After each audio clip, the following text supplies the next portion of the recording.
Hello guys, welcome back to the my channel प्यार वाली आहाना। तो चलते हैं प्रीवियस पार्ट की तरफ। तो प्रज्ञा जो होती है वो दीक्षा के साथ मस्त डिनर विनर करके रूम में जाती है और उसकी नानी माँ उससे पहले उन लोगों को पकड़ के बोलती है कि जब तुम लोगों का सब ठीक चल रहा है तो हनीमून पे कब जाने वाले हो। प्रज्ञा के दिल में लड्डू फूटते हैं, वो कैडबरी वाले नहीं, रियल वाले, शादी के बाद हनीमून वाला लड्डू। और प्रज्ञा काफ़ी एक्साइटेड हो जाती है, जो कि नेक्स्ट मंथ का कह रही थी। अराउंड 20 डेज तो हो ही गए थे, तो वो सोचती है कि हाँ ये सही मौका है, मुझे जाना चाहिए। तो वो पूरी रात, लिटरली वो पूरी रात थोड़े टाइम सोती है, मॉर्निंग में भी जल्दी उठ जाती है क्योंकि वो दीक्षा के पेपर वगैरह तैयार करवा रही थी।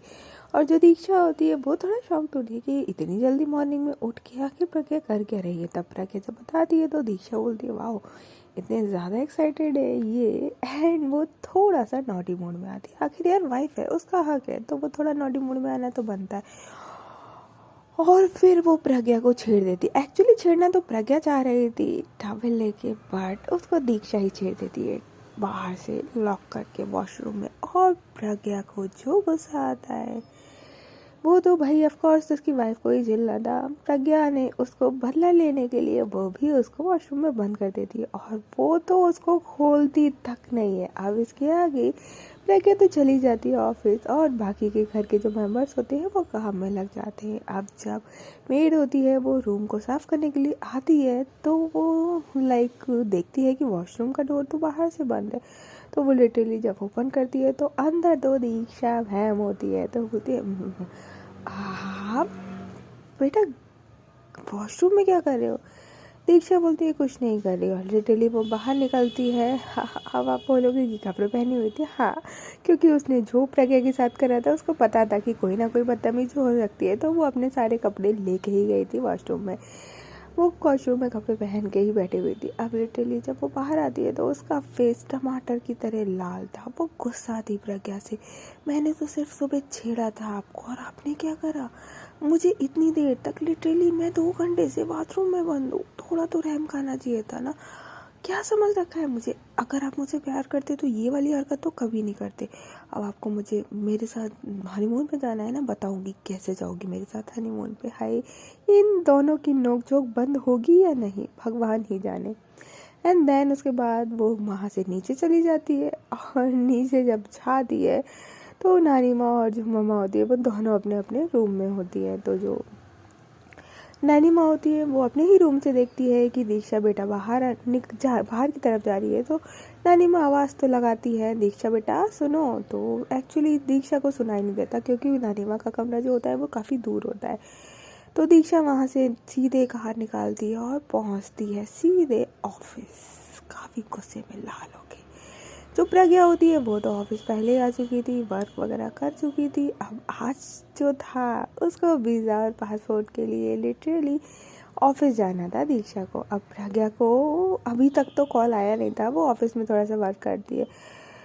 एंड देन उसके बाद उसके पास कॉल आता है कि वीज़ा के लिए आपने अप्लाई किया था तो उसके लिए आपको आना पड़ेगा ऑफिस। प्रज्ञा बोलती है ओह शिट, मैं तो भूल ही गई। एंड देन उसके बाद वो जस्ट रख के फ़ोन करने ही वाली थी दीक्षा को कि वो देखती है कि दीक्षा एंट्री करती है ऑफिस में। है और जो वो गुस्से में थी ना, लाल क्या ही कहना। अब प्रज्ञा बोलती है कि अभी इस टाइम पे मैंने बोला था तो कमाल ही हो जाएगा। ओके, देन जो प्रज्ञा होती दीक्षा होती है वो लिटरली आज प्रज्ञा के कैबिन में आती ही नहीं है। वो अपने कैबिन में जाकर बैठती है और बिल्कुल भी कोई बात नहीं। प्रज्ञा भी कहाँ कम थी, वो शुशु को बुलाती है और बोलती कि दीक्षा मैम के कैबिन में जाइए और उनसे बोलिए कि आज उनको थोड़ा काम है, तो उनको ऑफिस जाना है वीज़ा वाले में, तो वो जा सकती है या फिर मैं लेके चलूँ उनको। तो शुशु बोलती है कि मैम आप खुद ही पूछ लीजिए ना। तो प्रज्ञा बोलती है जितना बोलो उतना करा करो ना। तो शुशु बोलती है ओके मैम। दैन शुशु बाहर निकलती है कैबिन से और बोलती है इन दोनों का पता नहीं क्या चलता है। अच्छा इन्होंने शादी करी है, पहले ही ठीक थी ना बिना शादी के, अब तो कच कच कच ऑल टाइम बस इन दोनों की वाइफों की फाइट ही ख़त्म नहीं होती और बीच में मुझे पीस देती है ये लोग ऑफिस में। घर पे पता नहीं किसको पीसते होंगे, घर पे तो ये खुद ही पीस जाती होगी क्योंकि नानी माँ मुझे तो नहीं लगता किसको इनको पीसने देंगी। एंड लिटरली वो जाती है दीक्षा के कैबिन में और दीक्षा को बोलती है मैम आपको वीज़ा के लिए वेरिफिकेशन करवाने के लिए ऑफिस में जाना था उसके। तो दीक्षा बोलती है आपको मैम प्रज्ञा मैम ने भेजा है। तो बोलती है कि हाँ मैम। तो बोलती है कि जाके अपनी बॉस को बोल दीजिए कि मेरा मन नहीं है जाने का। भाई शुशि बोलती है मैम मैं ऐसे कैसे बोल दूँ मैम को बोल। तो दीक्षा बोलती है जैसे कि उन्होंने आपसे बोला बोलने के लिए वैसे आप जाके बोल दीजिए। शुशि बोलती है मैम मेरी जॉब। दीक्षा बोलती है कुछ नहीं होगा आप जाइए और बोलिए। बेचारी शुशि वो आती है कैबिन से और प्रज्ञा के कैबिन में जाती है। प्रज्ञा बोलती है बोल दिया। तो दीक्षा जो शुशि होती है बोलती है कि मैम वो बोल रही है कि उनका मन नहीं है। प्रज्ञा बोलती है सीरियसली दिमाग ख़राब है क्या मन नहीं है? ये क्या हमारे कहने पे चलेगा कि आज मन नहीं है तो कल चले जाएंगे, कल मन नहीं है तो उनको बोलो कि अगर चाहिए पासपोर्ट वीज़ा तो फिर जाएं आज ही, अदरवाइज़ कैंसिल हो जाएगा। आप लिटरली शुशि बोलती है मैम आप ही बोल दीजिए ना। शुशि बोलती जब शुशि की बात ये सुनती है प्रज्ञा तो बोलती है जितना बोलूँ उतना करो ना, क्यों अपना दिमाग चला रहे हो तुम। तो फिर शुशि दोबारा से जाती है, बेचारी अपना सिर पकड़ती है और बोलती है कहाँ फंस गई मैं, ये जॉब छोड़ दूँगी अब। और दैन उसके बाद वो जाती है दोबारा से दीक्षा के कैबिन में और दीक्षा समझ जाती है कि दोबारा से प्रज्ञा नहीं भेजा होगा। तो बोलती बोलो क्या बोला है। तो बोलती है कि मैम वो आपके अकॉर्डिंग नहीं चलेगा ना डिपार्टमेंट, तो अगर आपको बनवाना है तो आप आज ही जाना पड़ेगा। तो दीक्षा बोलती है कि तो बोल दो अपनी मैडम को कि मुझे नहीं बनवाना, ठीक है। अब लिटरली जो शुशि होती है बोलती है अब वो जाती है दोबारा से प्रज्ञा के कैबिन में और बोलती है कि मैडम वो मना कर रही है, कह रही है कि मुझे नहीं बनवाना। प्रज्ञा बोलती है जाओ तुम। शुशि बोलती है थैंक गॉड मैं बच गई, अदरवाइज दोबारा से भेजती ना तो लगता था या तो दीक्षा मैम मुझे मार देती या आप मार देती। थैंक गॉड मैं बच गई। और लिटरली वो वहाँ से निकल के एक ठंडी कॉफ़ी लेने के लिए आती है, यानी कि कोल्ड कॉफ़ी, खुद को रिलैक्स फील करवाने के लिए। बेचारी शुशि अब जो प्रज्ञा होती है वो कहती है क्या मतलब है इनको हनीमून पे जाने का, कोई बिल्कुल भी मन नहीं है, मैं इतनी एक्साइटेड हूँ और इनका इतना सा भी नहीं है। सुबह थोड़ा ज़्यादा हो गया क्या, बट इन्होंने करा था, जब मुझसे पंगा लोगे तो मैं क्या छोड़ दूँगी, क्यों करा था, फिर बदतमीजी खुद ने करी है, अब मैंने कर दी तो बर्दाश्त नहीं हो रही है, ऐसे कैसे। आप लिटरली लाइक लंच टाइम तक तो वो वेट करती है कि दीक्षा खुद से आए या चली जाए, दीक्षा खुद से आए या चली जाए, बट दीक्षा तो दीक्षा है, दीक्षा नहीं आती ना जाती है। अब उसके पास वहाँ से दोबारा से ऑफिस से कॉल आता है कि मैम अगर आपको आना है तो आज आ जाइए, अदरवाइज़ 2 दिन तक फिर नहीं हो पाएगा। प्रज्ञा बोलती है ठीक है हाँ, आते हैं लंच के बाद आते हैं। तो बोलता है ठीक है मैम वेट करेंगे। अब बेटे वो फ़ोन रखती है, लंच टाइम था, वो सीधे जाती है और दीक्षा को बोलती है कम इन माई कैबिन। दीक्षा नहीं सुनती, लिटरली वो इतना कह के अपनी कैबिन में चली जाती है प्रज्ञा, बट वहाँ पे जो दीक्षा होती है वो इग्नोर कर देती है, वो उठ के नहीं जाती प्रज्ञा के कैबिन में। प्रज्ञा अपने कैबिन में आ जाती है, लिटरली 10 मिनट तक वेट करती है और देखती है कि दीक्षा नहीं आई है और बोलती है सीरियसली इतना attitude, okay fine. And then उसके बाद वो अब फ़ोन करती है दीक्षा के पास और बोलती है कि मैंने आपको बुलाया था। दीक्षा कुछ नहीं बोलती और फ़ोन को कट कर देती है।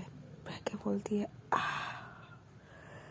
इतनी हिम्मत, प्रज्ञा सक्सेना का फ़ोन कट कराए, ओके फाइन। एंड देन उसके बाद लिटरली अब 2 बज जाते, लंच टाइम भी ख़त्म हो चुका था, तो उन्होंने आज लंच नहीं किया था और दीक्षा ने तो ब्रेकफास्ट भी नहीं किया था। वो तो गुस्से में लाल थी, बहुत ज़्यादा गुस्सा थी वो। प्रज्ञा जो होती है वो फिर 2 बजे के टाइम, क्योंकि फिर ऑफिस बंद हो जाता 5 बजे, तो वो उठ जाती है दीक्षा के कैबिन में और लिटरली उसका हाथ पकड़ती है और कहती है चलिए। दीक्षा जो होती है बोलती है मेरा हाथ छोड़िए। लिटरली वहाँ पे ऑफिस में, क्योंकि जो दीक्षा का कैबिन था वो सेपरेट कैबिन नहीं था, उसमें ऑलरेडी उसकी टीम रहती थी। अब जब दीक्षा इस तरीके से बोलती है तो प्रज्ञा बोलती है आई सेड चलिए मेरे साथ। दीक्षा कुछ नहीं बोलती और जो अपने टीम मेंबर के साइड के होते हैं वो बोलते हैं कि आप लोग प्लीज़ बाहर जाएंगे क्या। वो लोग बाहर चले जाते हैं। दैन उसके बाद दीक्षा बोलती है यहाँ पे ड्रामा करने की क्या ज़रूरत है। प्रज्ञा बोलती है मैं ड्रामा नहीं कर रही हूँ, आप ड्रामा कर रही हैं। मैंने बोला चलिए आज वेरिफिकेशन होना है तो आज ही जाना पड़ेगा ना। दीक्षा बोलती है मुझे नहीं जाना आपके साथ कहीं भी। तो प्रज्ञा बोलती है हाँ तो कोई बात नहीं, आप चले जाओ ड्राइवर के साथ, आई डोंट माइंड, आप गाड़ी लेके चले जाओ, आई रियली डोंट माइंड। तो दीक्षा बोलती है मुझे जाना ही नहीं है, मुझे कोई पासपोर्ट कोई वीज़ा नहीं चाहिए। प्रज्ञा बोलती है क्या मतलब नहीं चाहिए, आपको हनीमून पे नहीं जाना है? दीक्षा चुप हो जाती है। प्रज्ञा बोलती है मैंने कुछ पूछा, आपको नहीं जाना है? दीक्षा लिटरली वहाँ पे कुछ नहीं बोलती है। प्रज्ञा बोलती है मैंने कुछ पूछा, आपसे जवाब दोगे? तो दीक्षा बोलती है क्या करना है वहाँ पे जाके, यही हरकत है वॉशरूम में बंद करने की 2-3 घंटे तक अपनी वाइफ को? हनीमून का मतलब भी पता है आपको, या शादी का मतलब भी पता है आपको, जो आपको हनीमून पे जाना है? प्रज्ञा बोलती है शुरू किसने करा था ये मत भूलिएगा। दीक्षा बोलती है मजाक को मजाक तक रखिए ना, ये मजाक था? 3 घंटे तक मुझे वॉशरूम में बंद करना ये मजाक था? एक बार आपने पलट के देखा तक नहीं कि मैं वॉशरूम में कोई प्रॉब्लम तो नहीं होगी, मैं ठीक हूँ कि नहीं हूँ, और आप लिटरली वहाँ से चले गए। वो काफ़ी तेज चिल्लाती है प्रज्ञा पे। प्रज्ञा चुप हो जाती है और बोलती है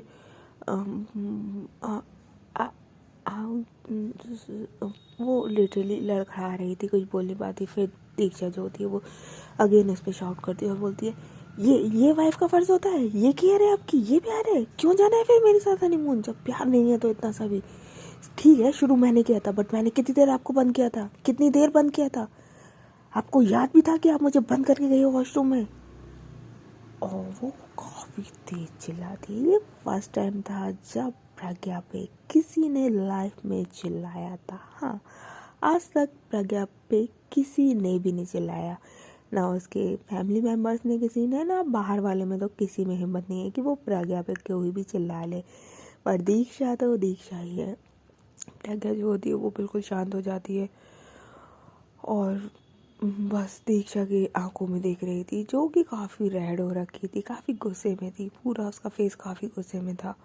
और बोलती है सॉरी। दीक्षा बोलती है आपके सॉरी का क्या मैं अचार डालूं? आपके एक सॉरी से क्या मेरे 3 घंटे वो जो आपने वेस्ट करे वो निकल आएंगे? तो मैं वॉशरूम में बैठी हुई थी। प्रज्ञा बोलती है मेरा ऐसा कोई इंटेंशन नहीं था। दीक्षा बोलती है तो क्या इंटेंशन था? क्या इंटेंशन था?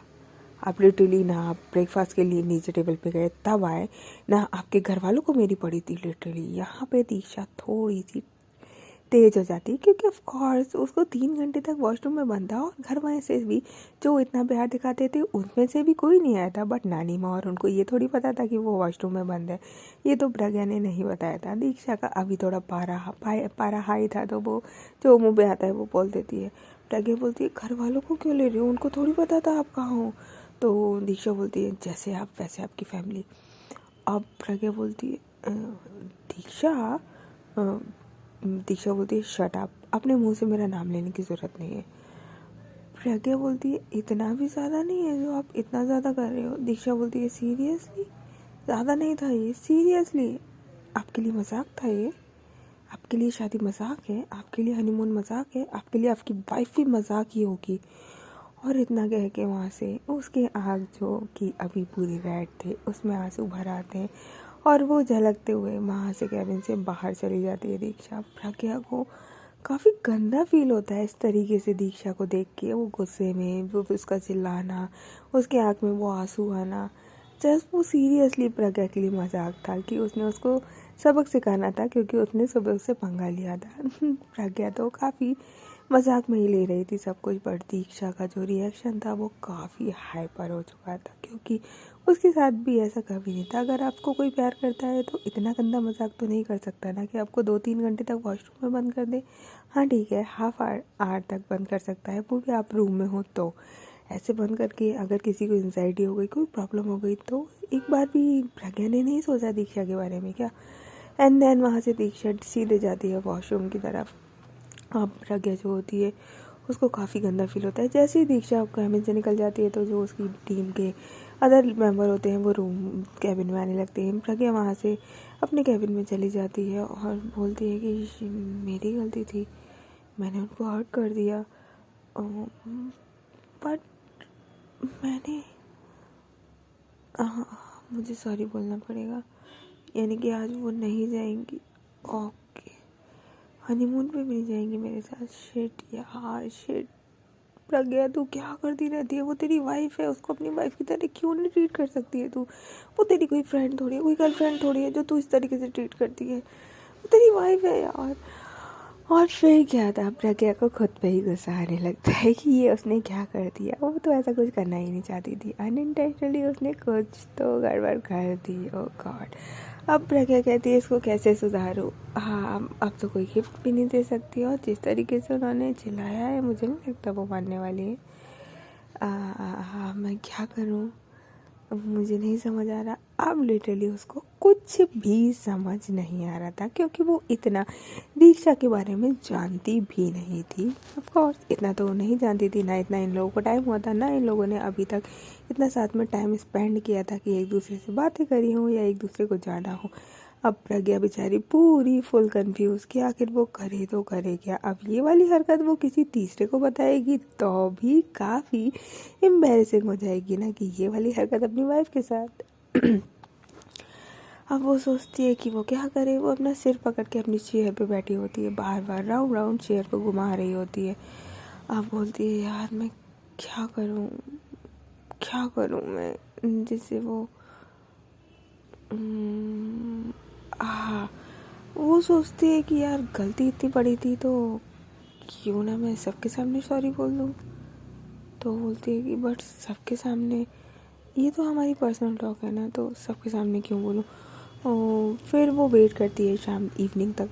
इवनिंग में जब उसके कैबिन से और जो टीम लीडर्स होते हैं वो चले जाते हैं, तो प्रज्ञा उसके कैबिन में आती है और बड़ी पोलाइटली वो नॉक करती है। पहले डायरेक्ट नहीं आती है, जैसा कि वो हमेशा डायरेक्ट आती थी, क्योंकि उसी का ऑफिस था जो वो जहाँ चाहे जैसे चाहे जा सकती थी। वो नॉक करती है, दीक्षा को नहीं पता था कि प्रज्ञा है, तो वो बोलती है कमिंग।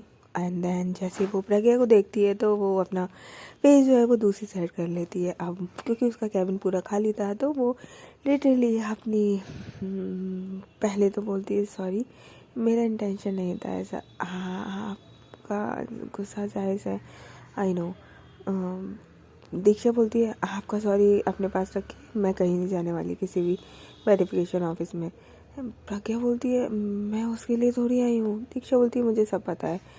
प्रज्ञा बोलती है आप गलत समझ रहे हो। दीक्षा बोलती है मुझे समझने की ज़रूरत नहीं है, ठीक है, आपको जिसको समझना है जाइए समझिए, और मुझे जिसको समझना होगा मैं समझ लूँगी। आपको इस शादी से प्रॉब्लम है ना, तो ये शादी भी थोड़े दिन तक मैनेज कर लीजिए, बाकी फिर देख लेंगे। प्रज्ञा को काफ़ी गंदा फील होता है कि यार ये शादी तोड़ने तक आ गई लड़की, ऐसे कैसे आ सकती है, क्या इस लड़की को मुझसे बिल्कुल भी प्यार नहीं है। वो लिटरली वहाँ पे बैठती है और साइड में और बोलती है आप कुछ भी बोल रही हो, आपका दिमाग सही नहीं लग रहा है। दीक्षा बोलती है हाँ, मेरा ही तो दिमाग हमेशा ख़राब होता है, आपका तो हमेशा सही होता है ना। प्रज्ञा जो होती है वो बोलती है कि घर चले, तो दीक्षा बोलती है मैं अपनी गाड़ी लेके आई हूँ, मैं चली जाऊँगी। प्रज्ञा बोलती है बट साथ में ही चल लेते हैं ना, गाड़ी ड्राइवर ले आएगा। दीक्षा बोलती है मुझे कोई शौक नहीं है। अब लिटरली वहाँ से दोनों अलग अलग गाड़ी में घर आते हैं। अब भाई शाम को जब इवनिंग में घर आते हैं तो नानी माँ और जो उसकी मम्मी होती है वो तो घर पे ही होती है, वो ड्राइंग रूम में ही बैठे हुए होते हैं। जब ये दोनों आते हैं तो अब पहले प्रज्ञा आती है, फिर दीक्षा आती है। जब प्रज्ञा आती है तो उसकी नानी माँ पकड़ लेती है और बोलती है कि यहीं पे बैठ जा, अभी रूम में थोड़ी देर में जाइए। दीक्षा कहाँ है, तो बोलती है कि आ रही है वो। दैन दीक्षा आती है तो नानी माँ बोलती है कि बेटा मैं सुबह तुम्हें आवाज़ दे रही थी, तुमने सुना ही नहीं। तो बोलती है कि सॉरी नानी माँ, वो ऑफिस के लिए लेट हो गया था ना इसलिए। तो उसकी नानी माँ कहती है कुछ खाया तूने बेटा, ये बता सुबह से तूने कुछ खाया नहीं है। अब प्रज्ञा को काफ़ी गंदा फील होता है कि लिटरली वहाँ ऑफिस में भी जाके उसने फाइट करी, एक बार भी दीक्षा से खाने का तो पूछा ही नहीं। उसने सुबह से कुछ नहीं खाया हुआ लिटरली, ना लंच, और अब डिनर की बारी हो चुकी है, लाइक स्नैक्स इवनिंग का टाइम था। तो प्रज्ञा बोलती है हाँ, आपने सुबह से कुछ नहीं खाया। दीक्षा जो होती है सिर्फ उसकी तरफ देखती है और कुछ नहीं बोलती। नानी माँ कहती है तुम दोनों इतना झगड़ते क्यों रहते हो, नोक झोंक तक ही रखा करो ना, ये फाइट ज़्यादा हो जाती है। अच्छा ये बता तो तूने टिकट करवा ली। प्रज्ञा बोलती है कि पहले वीज़ा और पासपोर्ट तो बन जाए। तो बोलती है तू तो बोल रही थी बन गया है। तो बोलती है वो आज वेरिफिकेशन के लिए जाना था और थोड़ा काम ज़्यादा था तो ये जा नहीं पाई। तो बोलती तेरी खुद की कंपनी है ना, ये तेरी वाइफ है ना, तो फिर क्या काम ज़्यादा, तू हैंडल कर लेती, कोई सी और को दे देती कि इन्हीं को करवा, इसी को करवाना है तुझे, ये क्या बात होती है। दीक्षा देखती है कि भाई अभी तो ये नानी की माँ के सामने अब मेरी साइड ले रही है। तो दीक्षा जो होती है बोलती है कि नानी माँ मैं कल चली जाऊँगी। दीक्षा बोलती है, प्रज्ञा बोलती है कि नहीं वो 2 दिन तक बंद है। तो दीक्षा बोलती है कोई बात नहीं, आज मैं आते टाइम कहीं आई थी। प्रज्ञा बोलती है क्या? दीक्षा बोलती है कि हाँ मैंने कर दिया है, मुझे पता था नानी माँ परेशान होंगी, दैट्स वाई। अब प्रज्ञा को ये समझ नहीं आता कि ये हनीमून पे जाने के लिए, ये वेरिफिकेशन के लिए गई थी या फिर नानी माँ के लिए। ऑफिस में तो काफ़ी कुछ बोल रही थी फैमिली के लिए, अब इन्हें क्या हुआ। इनको समझना ना नामुमकिन है। ऐसा कि दोनों ही एक दूसरे के लिए कह रहे थे, दोनों को एक दूसरे के समझना काफ़ी टिपिकल हो गया था। क्योंकि भाई ये अरेंज मैरिज जो थी, अरेंज मैरिज में समझने के लिए काफ़ी टाइम चाहिए होता है। वैसे भी एक पर्सन को समझने के लिए काफ़ी टाइम तो चाहिए ही होता है ना। एक रूम में एक साथ सारी चीज़ें एडजस्ट करना काफ़ी मुश्किल हो रहा था। एंड देन उसके बाद जो उसकी नानी माँ होती है, कहती है चलो तुम दोनों रूम में चले जाओ, थोड़ा ड्रेस कर लो, फिर डिनर टाइम पे आ जाना। प्रज्ञा बोलती है हाँ ठीक है। एंड देन दीक्षा भी वहाँ से रूम में जाने लगती। अब जब वो रूम में दोनों जा रहे होते हैं, तो जैसे ही रूम में जाते हैं, प्रज्ञा जो होती है बोलती है सुनिए। दीक्षा उसकी कोई भी बात का जवाब नहीं देती है। वो लिटरली वहाँ से कपड़े लेती है चेंज करने के लिए और वॉशरूम में चली जाती है। और जब जा रही होती है तो लिटरली वो डोर को अंदर से लॉक भी नहीं करती है आज। हाँ, प्रज्ञा को रियलाइज़ हो रहा था कि लॉक नहीं हुआ है। अब वो उसको समझ नहीं आता है कि ये लॉक क्यों नहीं किया है। जब वो दीक्षा बाहर आती है तो प्रज्ञा बोलती है आपने डोर लॉक क्यों नहीं किया था। तो दीक्षा बोलती है कि क्यों, आपको लॉक करना था तो आप बाहर से लॉक कर देते ना। प्रज्ञा बोलती है कुछ नहीं बोलती। एंड देन वो फिर वॉशरूम में चली जाती है। अब जो प्रज्ञा थी उसको डर लग रहा था कि कहीं वो सुबह का बदला ना ले ले दीक्षा, कहीं उसको बंदे ना कर दे। बट दीक्षा अब ये छोटी मोटी हरकतें कहाँ करने वाली थी। अब तो उसका पारा काफ़ी हद तक चढ़ा हुआ था। ओके गाइस, तो फिर मिलते हैं नेक्स्ट पार्ट में कि इनका हनीमून पीरियड कैसा रहने वाला है। काफ़ी मज़ेदार। तब तक के लिए टेक केयर, बाय बाय।